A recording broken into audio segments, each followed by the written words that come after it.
Fala pessoal, sejam bem-vindos a mais uma videoaula aí de aluno para alunos. Hoje eu vou estar iniciando a aula 2 de Direito Administrativo e o tema é Princípios. Não é um tema fácil, não dá para se enganar com isso. Princípios é fácil. É um tema que até pode ser de fácil compreensão, mas ele é muito importante no direito administrativo porque em vários momentos vai acabar existindo uma discussão se o princípio foi violado ou não, e eles são fundamentais porque além de terem uma derivação constitucional, eles podem acabar implicando ou não na anulação de eventuais atos administrativos, na penalização, no sentido aqui administrativo, especialmente de agentes públicos. Então, é muito importante saber bem a base desses princípios que eu vou mostrar agora, para que cada um consiga construir um raciocínio, interpretar atos e fatos administrativos e chegar à sua conclusão com base em fundamentação jurídica. Existem princípios que se aplicam ao direito administrativo que não são expressamente previstos na Constituição Federal. Mas esses princípios aqui tem que saber de cabeça, por isso que tem até essa regrinha do LIMP, que sempre passam, que é da legalidade, impessoalidade, moralidade, publicidade e eficiência. São os princípios que regem a administração pública direta e indireta de qualquer dos poderes da União, Estados, Distrito Federal e municípios. Basicamente se aplicam a tudo do poder público. Vamos lá.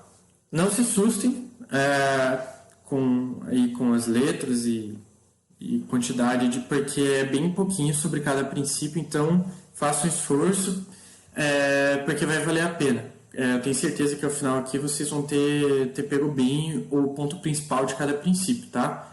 Bom, primeiro princípio, que eu até tinha comentado um pouco no primeiro vídeo, o princípio da legalidade. Toda e qualquer atividade administrativa deve ser autorizada por lei, do contrário será ilícita.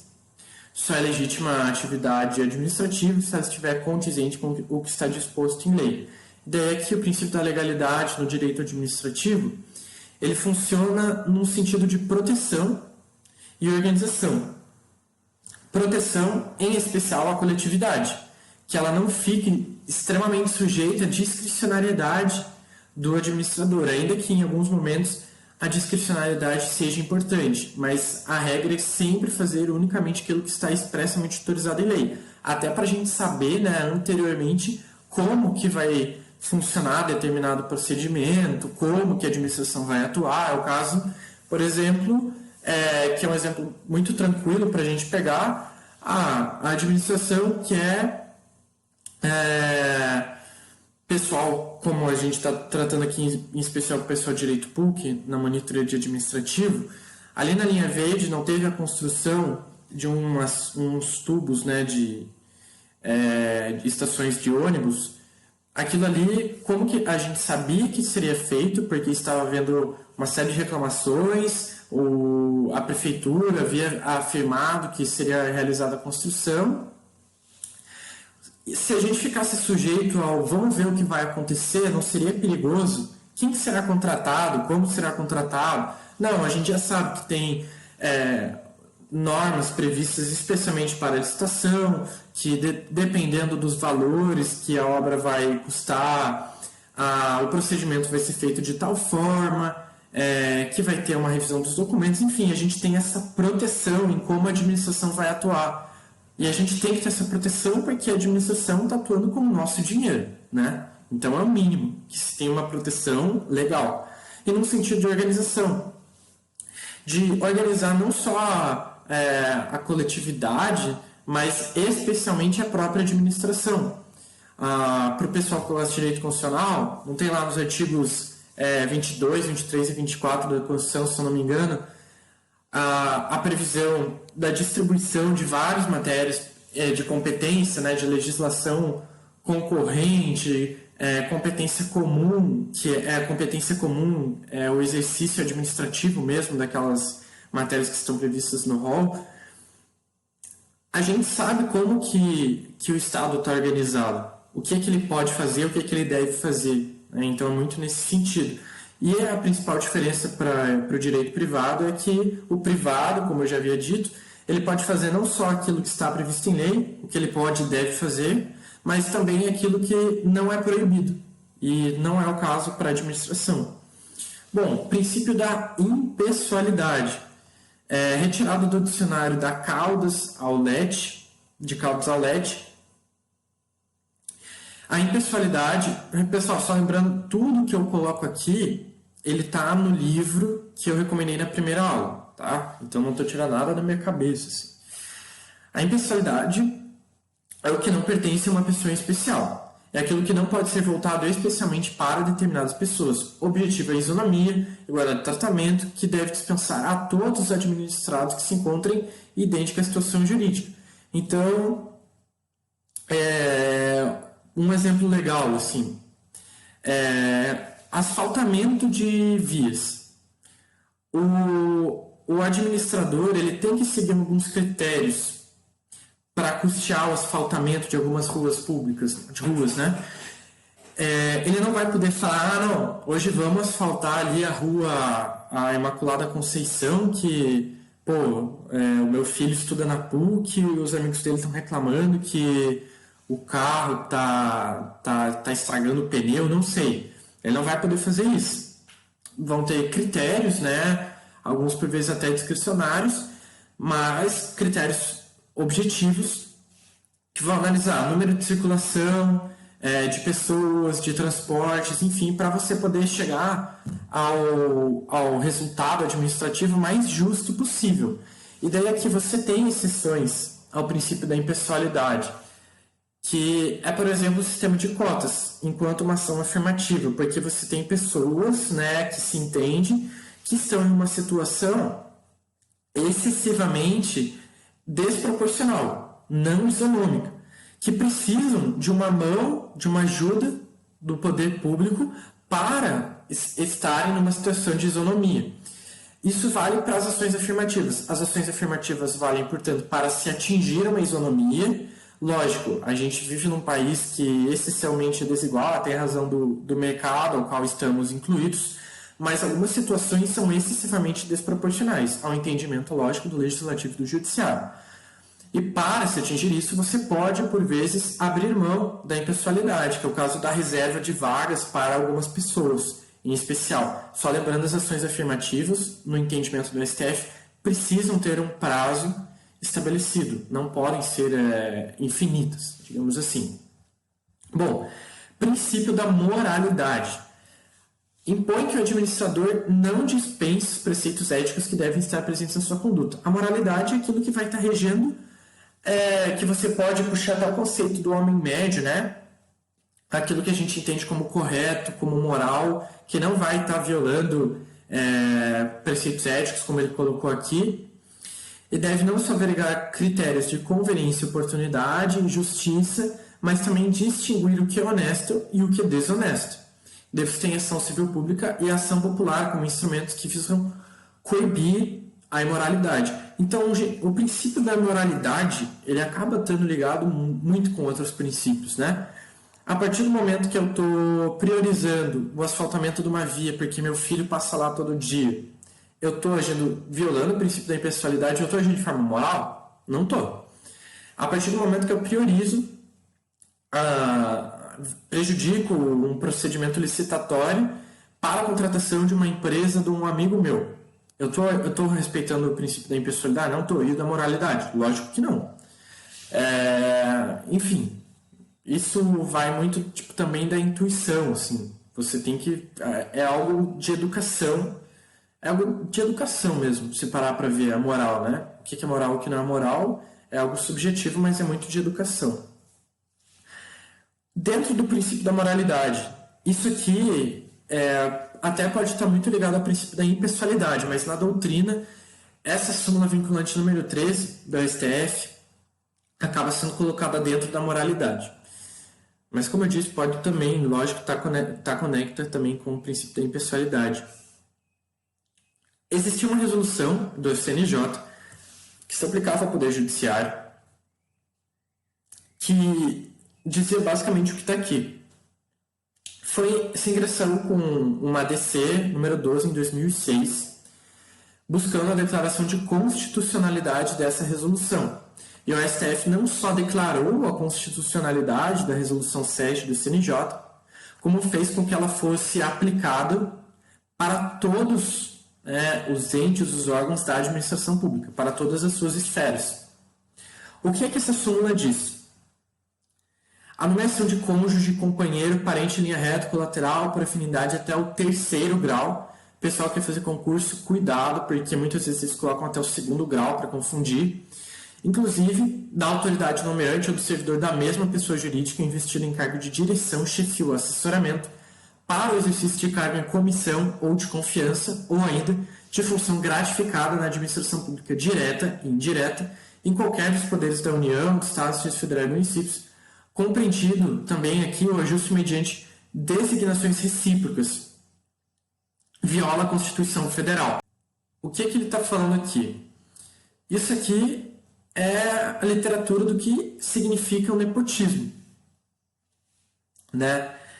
E aqui ao final, o ajuste mediante designações recíprocas, você tem o nepotismo cruzado, que é aquele assim: olha, eu sei que eu não posso nomear minha cônjuge, companheiro, meu filho, meu pai, para serem meu assessor ou exercerem algum cargo de confiança, ao qual eu tenho uma hierarquia sobre. Mas então vou fazer assim, vou falar com fulano de tal, que é juiz, por exemplo, colega meu, e eu vou pedir para ele nomear. E em troca eu nomeio algum parente ou filho dele. Uma troca recíproca de nepotismo cruzado, transverso, que é o ajuste mediante designações recíprocas, tá? Antes de entrar no que eu vou falar aqui, essa súmula, né, essas vedações também se aplicam para a contratação temporária por prazo determinado das mesmas pessoas, salvo excepcional interesse público, e a contratação de pessoa jurídica de que sejam sócios, gerentes ou diretores dos aludidos parentes. Tá, passado essa análise da súmula e o entendimento do STF, né, até em relação à contratação de pessoas jurídicas ou contratação temporária, esse entendimento que eu coloquei ali embaixo, ele é muito importante que a gente entenda, porque muitas vezes confunde. Eu lembro que na época que o atual presidente Jair Bolsonaro queria nomear o filho dele, o Eduardo Bolsonaro, para embaixador lá nos Estados Unidos, muita gente ficou falando que aquilo era nepotismo. E por mais que seja, de certa forma, imoral você estar fazendo isso, não é nepotismo.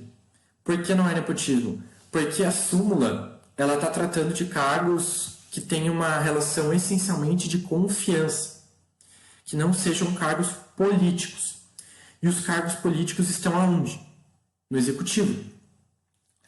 É por isso que a contratação do seu irmão, da sua esposa, do seu pai, da sua mãe, para serem secretários da prefeitura do município ao qual você é prefeito, ou serem secretários de estado, do estado ao qual você é governador, não caracteriza nepotismo, porque são cargos eminentemente políticos. Isso vale também para cargos de ministro de estado. Esse entendimento, essa decisão do STF de 2019, bem recente, nomeação de cônjuge de prefeita para ocupar cargo de secretária municipal, agente político, ausência de violação disposta na súmula vinculante número 13, que é essa que está aqui. Os cargos que compõem a estrutura do Poder Executivo são de livre nomeação e exoneração pelo chefe desse poder. Fraude à lei ou hipótese de nepotismo cruzado ou designações recíprocas. Inocorrência. O que ele quis dizer aqui? Primeiro, é cargo político, você pode nomear. Faz parte do Executivo, beleza? Segundo, inocorreu, não só teve ausência de violação à súmula vinculante número 13, como teve a inocorrência de fraude à lei, enquanto foi feita essa nomeação, foi um ato legal, nem teve hipótese de nepotismo cruzado. Aqui poderia, eventualmente, você ter negociado, né, com outro agente público a nomeação de um parente dele, enfim, e mesmo que seja um cargo político, caracterizar o nepotismo cruzado, daí não pode. Mas se isso não fica configurado e acaba sendo por vezes, né, de difícil comprovação isso, é um ato totalmente legal. Bom, princípio da publicidade. O que diz esse princípio? Ele busca basicamente que todos os atos administrativos recebam a mais ampla divulgação possível. A gente sempre tem que estar sabendo o que está acontecendo, como que está acontecendo, quanto que está gastando, quem que é o responsável, com quem a gente pode reclamar, porque, como eu disse, a administração trabalha em prol da coletividade e com o dinheiro da coletividade, né? O erário nada mais é do que o dinheiro público que nós financiamos. Então, o mínimo que a gente tem é o direito de saber o que está acontecendo. Se concretiza via direito de petição, certidões, ações ex officio. Direito de petição é quando o particular vai lá, toca na porta da administração pública e fala: olha, eu quero saber quanto que vocês estão gastando com tal obra, quero ter acesso a tal informação. As certidões, que elas simplesmente atestam uma verdade, então por meio de uma certidão você pode também ir à administração pública pedir uma informação que seja de direito seu. E as ações ex officio, que aqui tem uma função bem administrativa mesmo, que a própria administração, por meio dos meios que ela dispõe, dos sites, dos canais de informação, está atualizando a população. Negado o exercício desses direitos, você ainda pode utilizar o mandado de segurança do habeas data. Aqui tem que ter um cuidado, né? O habeas data e o mandado de segurança, eles têm uma natureza subsidiária, em especial o mandado de segurança. Porque o habeas data, ele só vai poder ser utilizado pelo particular quando ele tentou, pelas vias administrativas, ter acesso à informação. Ele não conseguiu, aí ele ingressa com o habeas data. Não conseguiu pela via administrativa e não conseguiu pelo habeas data, mandado de segurança. Aí aqui hipóteses doutrinárias, né, mas eu acho importante estar no livro, cair em questão, às vezes cair em prova, então é legal saber. Quando fala de publicidade, a gente tem que lembrar da Lei de Acesso à Informação, Lei 12.527 de 2011. Ela tem incidência sobre todos os entes da Federação, União, Estado, Município, Distrito Federal, e ela engloba duas formas de transparência. A transparência ativa, que é aquela ex officio feita pela própria administração, você nem precisa pedir, eles simplesmente vão estar te informando. E a passiva, que é quando você tem que ir atrás, tem que pedir, tem que formular alguma petição, algum pedido para receber a informação. E na lei, né, tem a previsão que qualquer negativa de acesso à informação tem que ser motivada, salvo se puser em risco a segurança do Estado ou da sociedade. E aqui algumas exceções à lei de acesso à informação. Dependendo dos riscos à segurança pública, aos interesses do Estado, a administração pública pode classificar alguma informação em ultra secreta, secreta e reservada. E elas vão ficar, respectivamente, por esses prazos, 25, 15 e 5 anos, em sigilo.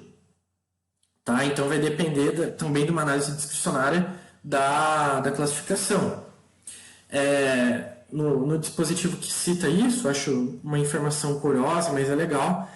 Todas aquelas informações que disserem respeito à segurança do presidente, do vice ou dos seus filhos serão classificadas como reservadas e deverão ficar em sigilo até o fim do término do mandato. Caso haja reeleição, até o fim do segundo mandato. Uma curiosidade só. Daí, o direito de informação, entendimento consolidado na doutrina, na jurisprudência, ele independe do pagamento de taxas. O direito à informação é um dever do Estado. Ele tem que estar te informando, pelo princípio da publicidade. Então, você não tem que estar pagando uma taxa por isso.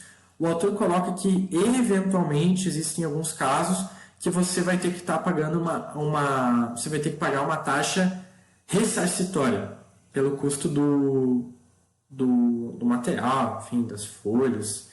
Não sei, mas é uma extrema exceção e, para ser honesto, eu dei uma pesquisada bem difícil de achar. Então, a regra, assim, não tem que pagar pelo teu direito de informação. Esse decreto que eu coloquei ali, 7.724/2012, ele regula a questão da publicidade, da informação no âmbito do Executivo Federal. Então, quem quiser dar uma olhadinha para ver tipo, também as determinações e tudo, e ver alguns exemplos mais práticos assim, é um decreto bem legal para você ler. É muito importante também destacar que a publicidade jamais, sem hipótese alguma, pode ser utilizada como uma cortina, como uma desculpa para que agentes públicos estejam se autopromovendo.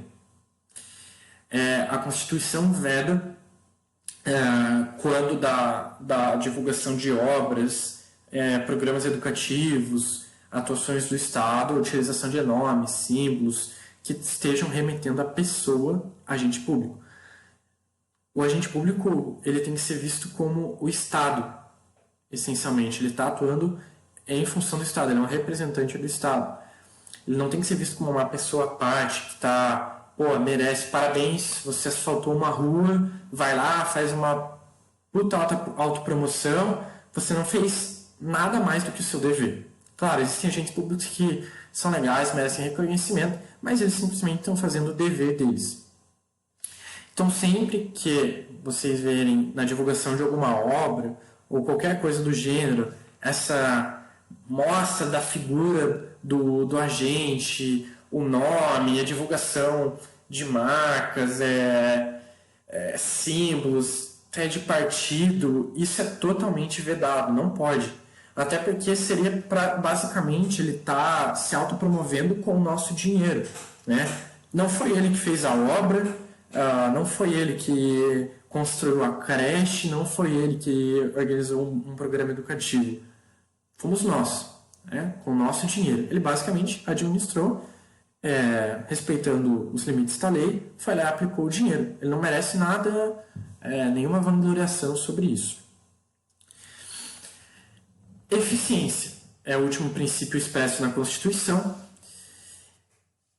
Para você lembrar de eficiência, lembra de produtividade e economicidade. O que isso quer dizer? Que você está produzindo legal, de uma forma boa, está gerando resultados positivos, com um gasto baixo, ou proporcionalmente baixo ao que você fez.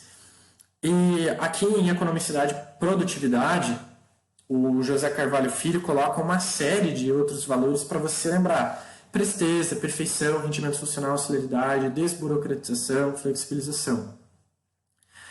A eficiência está ligada ao modo, ou processo que você levou para respeitar algum ato administrativo, alguma lei, alguma determinação e o dinheiro público e atingir um resultado, que pode ser a construção de uma creche, o asfaltamento de uma via, uma organização de uma licitação, a compra de remédios, enfim. Ela não se confunde com a eficácia nem com a efetividade, que são valores hermenêuticos da teoria da norma jurídica. A eficácia é a aptidão que uma norma tem para estar gerando efeitos. A efetividade é a coisa concreta, assim, ela tá funcionando bem, esse direito, além de ser reconhecido, está funcionando da forma que deveria, então ele é efetivo.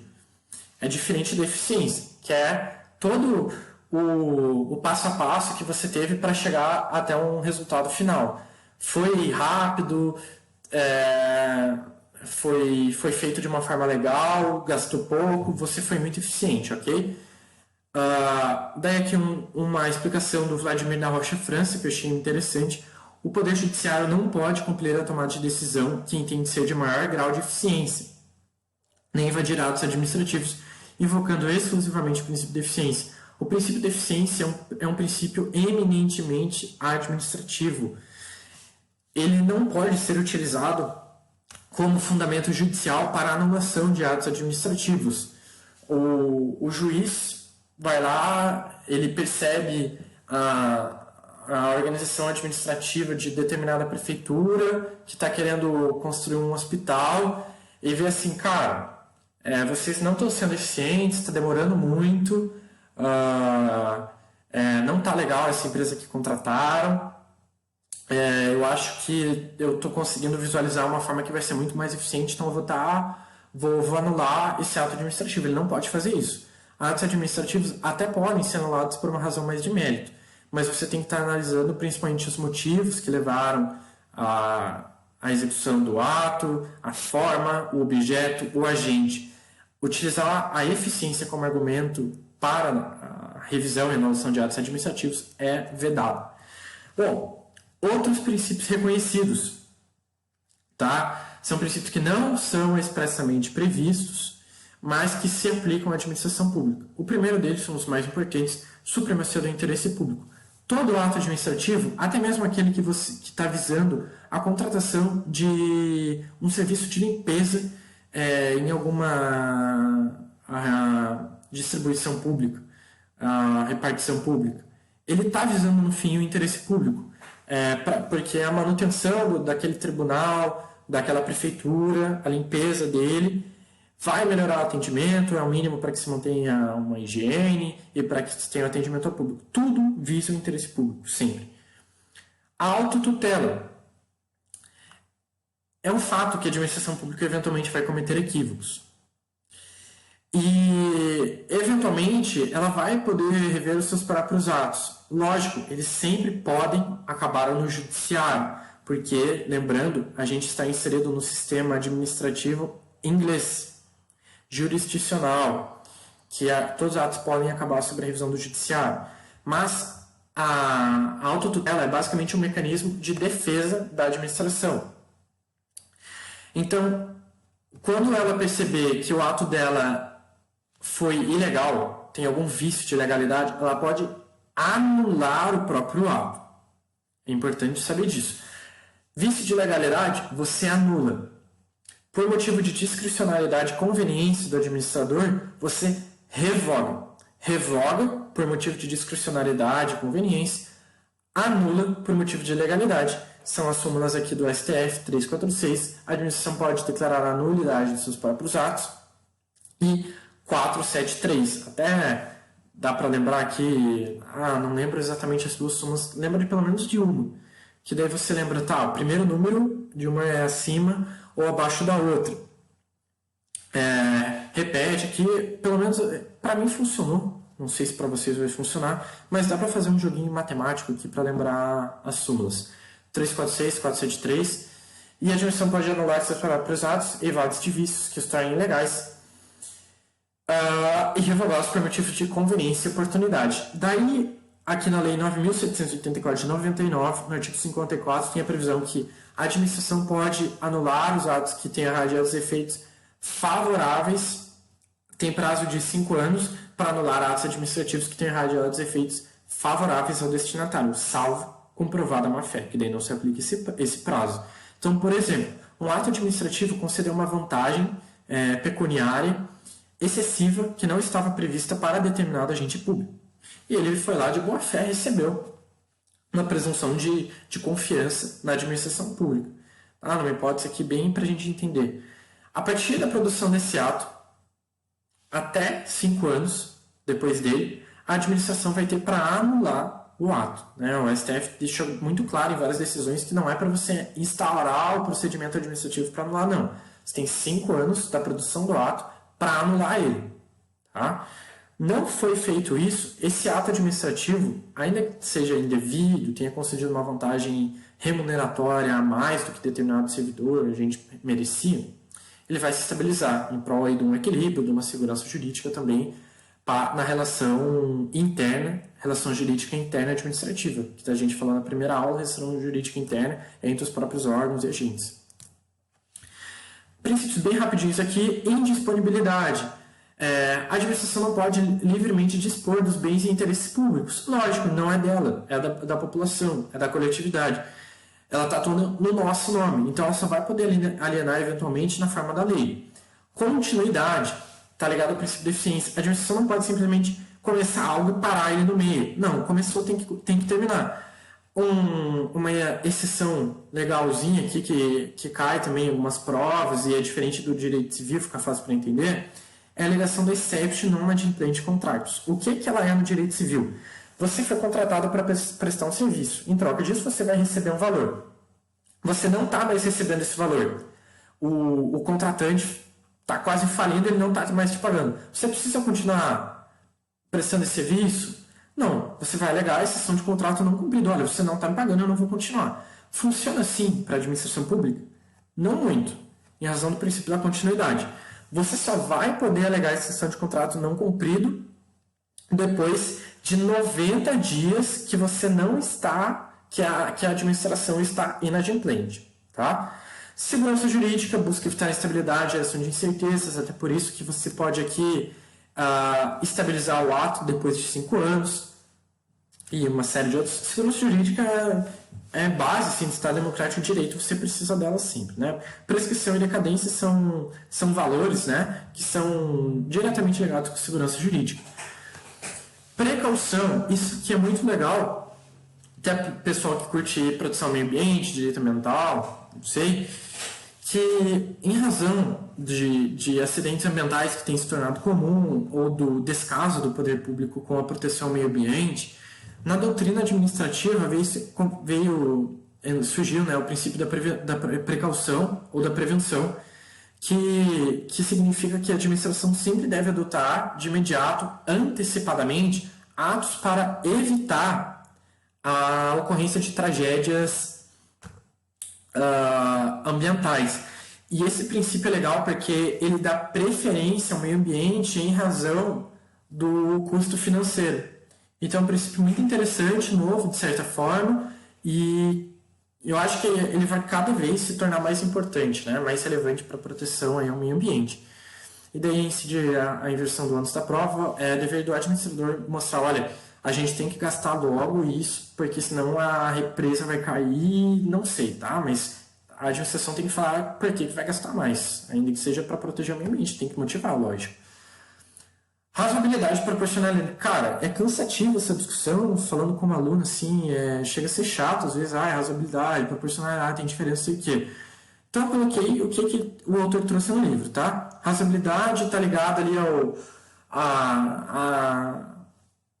a congruência entre uma situação posta e a decisão administrativa. Um exemplo que eu pensei aqui para facilitar o entendimento é a administração resolveu gastar X para asfaltar uma rua que estava muito esburacada, ou para exercer um poder de polícia maior que estava prejudicando a segurança pública. É uma decisão razoável, legal, e proporcionalidade ele coloca que está sempre ligado ao excesso de poder, visa conter atos e condutas que ultrapassem limites adequados. Mas também no livro ele vai lá e acaba fazendo uma mistura, assim, né, que é a decisão proporcional, em respeitar alguns limites legais, e daí a gente até pode entrar, tipo, pô, beleza, precisava asfaltar a rua, foi lá, asfaltou, teve um gasto, ok, uma decisão razoável, você está prestando serviço público.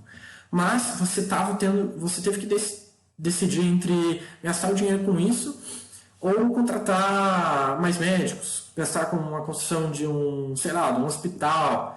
Por mais que a decisão tenha sido razoável, ela é desproporcional. Ou será que ela também não foi razoável? Entender, entra numa bagunça, assim. Então, gente, isso aqui, para ser honesto, é uma discussão meio cansativa. Não é muito relevante em termos práticos, tá? O que pode cair numa prova, num concurso? O que deriva o princípio da proporcionalidade? Tem algumas questões que eu vi que cobra isso. Tipo, falava assim, a proporcionalidade ela se subdivide em razoabilidade, não sei o que, não. Adequação, necessidade, proporcionalidade em sentido estrito. Que essa subdivisão ela deriva tem no livro de Constitucional de Gilmar Mendes, e se não me engano ele explica que ela deriva do Tribunal Constitucional Alemão, essa subdivisão do princípio da proporcionalidade. Então é isso. Se você sabe que a proporcionalidade, a adequação, necessidade, proporcionalidade em sentido estrito, você sabe o que precisa saber. Mas tem essa divisão que faz de razoabilidade e proporcionalidade que eu acho bem desnecessária, assim. Mas eu acho só, né? Não sou ninguém para ficar criticando. Coloquei algumas questões legaisinhas aqui que até vão puxar um pouco do que a gente falou na primeira aula. Pera aí que tá difícil de puxar o negócio aqui. Beleza. Questão para promotor de justiça, Estado de Santa Catarina, 2016. a existência de nomes, símbolos ou imagens de autoridades ou servidores públicos na divulgação de atos, programas, obras, serviços e campanhas dos órgãos públicos, desde que respeitado o caráter educativo, informativo ou de orientação social, na forma do parágrafo 1º do artigo 37, atende ao princípio constitucional da publicidade. Essa questão é falsa. E, gente, aqui as questões que eu coloquei, se não me engano vai ter mais uma, não são com base na fonte Vozes da minha cabeça, tá? Eu estou utilizando o livro de questões de concurso do Wander Garcia e do Renan Flumia. Eu coloco no começo da próxima aula, que eu esqueci de colocar no primeiro vídeo. E todas as questões, elas são gabaritadas já, todas têm a justificativa. Então, eu estou colocando o que tem no livro. E eles colocaram assim: o dispositivo citado veda a divulgação de nomes, símbolos ou imagens de autoridades que caracterizem a promoção pessoal. Se vocês quiserem até abrir esse artigo, o 37, parágrafo 1º, ele deixa bem claro. A divulgação de programas educativos, obras, serviços, não pode ter a utilização. Então, não pode ter a utilização de nome, símbolo, enfim. Até porque não tem sentido, né? Não foi você que fez a obra, não foi teu partido, foi o Estado, né, que todo o poder emana do povo, com o dinheiro do povo, então não tem que ter teu nome, símbolo, né? Enfim, essa é a primeira questão que eu achei legal colocar, até pra gente mostrar que tipo, tem que saber sim do conteúdo. Promotor de Justiça, Ministério Público da Bahia, Cefet, Banco Cefet, 2015. Com referência aos princípios administrativos, é correto afirmar. Primeira alternativa, o princípio da proporcionalidade expressamente previsto na Constituição, aqui já está errado, porque ele não está expressamente previsto, como a gente viu, ele é reconhecido, mas ele não é expressamente previsto em nenhum momento da Constituição. Então já a primeira descarta. Como decorrência do princípio da motivação, todos os atos administrativos devem ser escritos. Aqui, para ser honesto, eu achei um pouco estranho a justificativa que eles colocaram no livro, que foi essa primeira, falso. O fundamento para serem inscritos é a legalidade e a solenidade das formas. Beleza, né? Você tem que fundamentar aí os atos administrativos, só que eles não colocaram que nem todos os atos administrativos devem ser escritos, que para mim foi por isso que eu coloquei falso na hora que eu estava fazendo. Eu lembrei na aula que eu tive administrativo 1, e foi comentado que, por exemplo, quando você está no trânsito, deu ruim no sinal. Quem que vai lá? O agente de trânsito.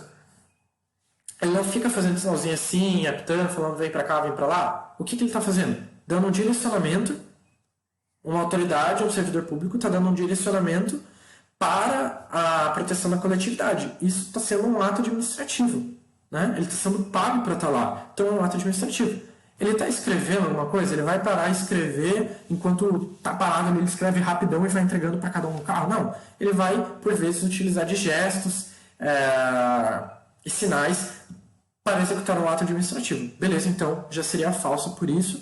E aqui, para ser honesto, meio que peguei um decoreba, tipo, princípio da motivação, o ato tem que ser escrito. Como o pessoal que colocou aqui é gênio do direito, digamos assim, eles falaram que deriva do princípio da legalidade, da solenidade das formas, então vamos nos ater a isso, tá? Alternativa C. O princípio da reserva legal prescreve que a administração pública pode fazer tudo aquilo que não é legalmente proibido. Não. Só pode fazer aquilo que é expressamente autorizado. Quem pode fazer o que não é legalmente proibido somos nós, os privados. A publicidade dos atos da administração pública é excepcionada apenas pela necessidade de proteção da intimidade dos cidadãos. Não. Ela é excepcionada por razões de interesse público e de segurança do Estado, né? Lembrem da Lei de Segurança de Acesso à Informação, que coloca lá as exceções que podem restringir atos, né? Classificação, ultrasecreto, secreto. Esqueci da outra, vamos ver junto. Reservados, 25, 15 e 5 anos, em razão de interesse público e da segurança do Estado. Então já seria falso. A emenda 19 de 98, conhecida por implementar a reforma administrativa, acrescentou o princípio de eficiência ao texto constitucional. É isso. A emenda de 19, a emenda 19 de 98, ela trouxe algumas reformas na Constituição. Quem quiser dar uma olhada depois, só que também decoreba, trouxe o princípio de eficiência que antes não estava expressamente previsto no texto constitucional. Última questão Ela é um pouco estranha, mas achei legal colocar também. Promotor de Justiça de Santa Catarina, 2016. Tocando ao Poder Judiciário, a atuação principalmente jurisdicional, não lhe é imposta a observância dos princípios da administração pública. Aqui é meio que uma pegadinha, assim, só que se você lembrar, gente, Poder Judiciário, ele organiza concurso público? Organiza. Ele realiza licitação para contratação de serviço de limpeza, para contratação de imóveis, execução de alguma obra? Também. Quando ele está realizando um concurso público, ele não tem que observar o princípio da impessoalidade, moralidade, mesma coisa na execução de alguma licitação.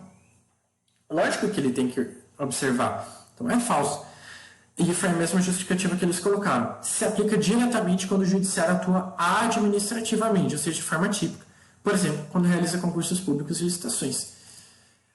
É isso, a aula ficou um pouco longa, mas, gente, falando de verdade, aqui tem muito conteúdo, eu achei bem legal as questões, os entendimentos da doutrina, a decisão também que foi colocada lá sobre a contratação de secretário, que é cônjuge, irmão do prefeito, é uma coisa muito boa para você lembrar quando você lê a súmula vinculante número 13.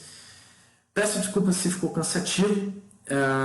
Enfim, agradeço pelo tempo disponibilizado, espero que tenham gostado.